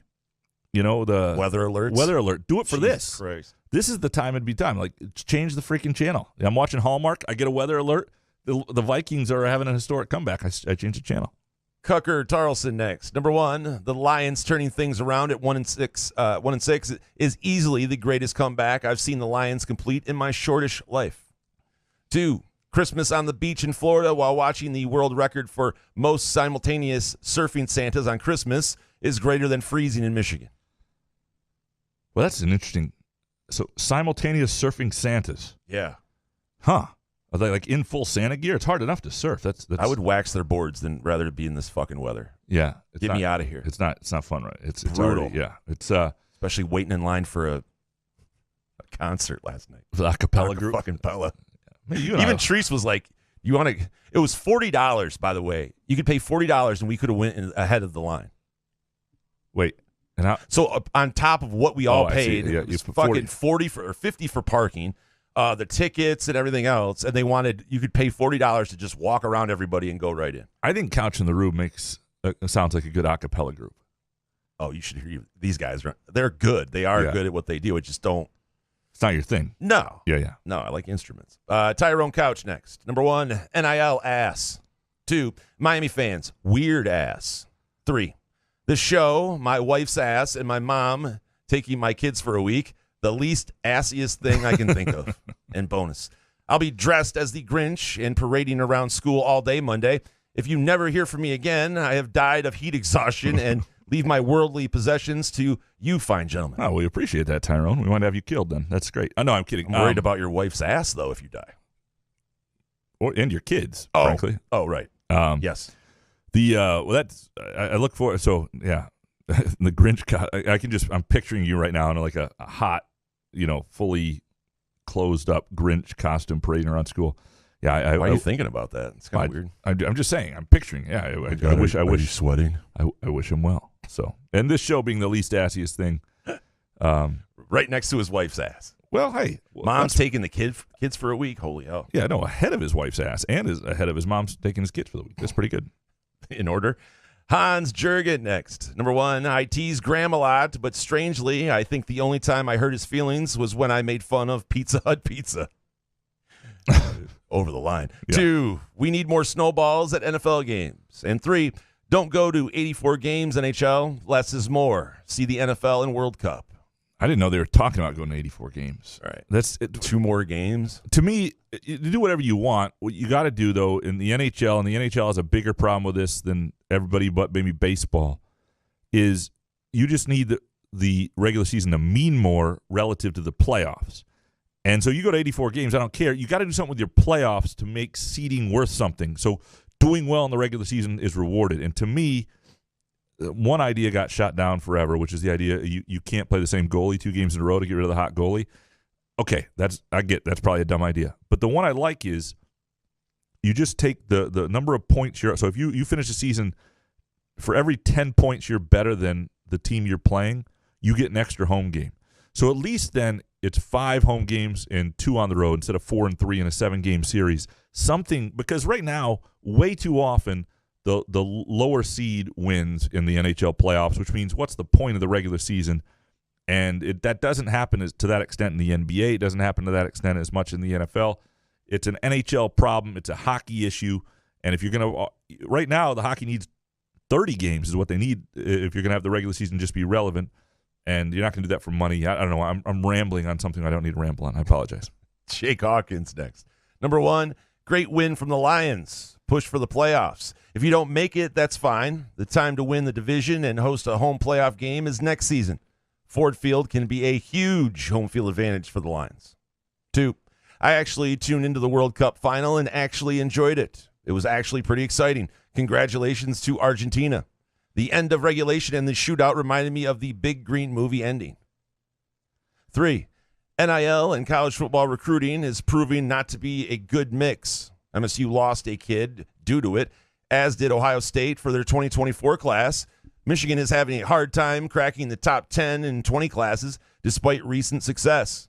Better policies need to be put in place. This is an interesting point. I do think you're seeing a lot of schools struggle with recruiting right now and lose guys, and NIL is factoring in. And I don't know what the answer is. But, again, I don't think what's happening is necessarily best for kids, but people don't want to hear from the adults.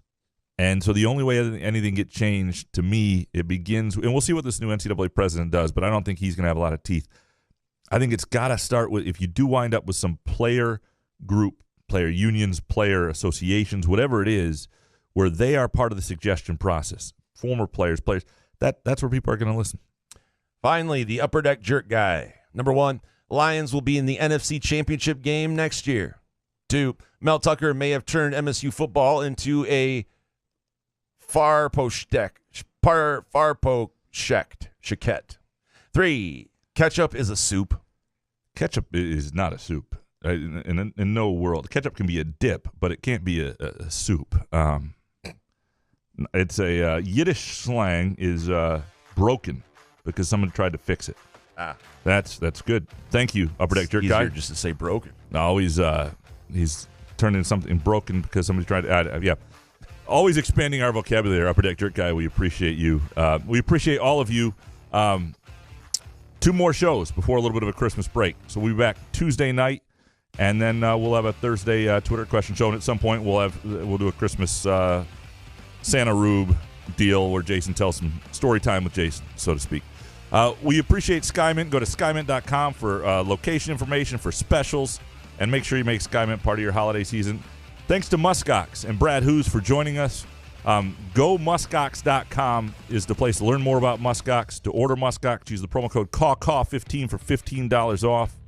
Good show, man. Yeah, man. We'll see you Tuesday. Catch the roof.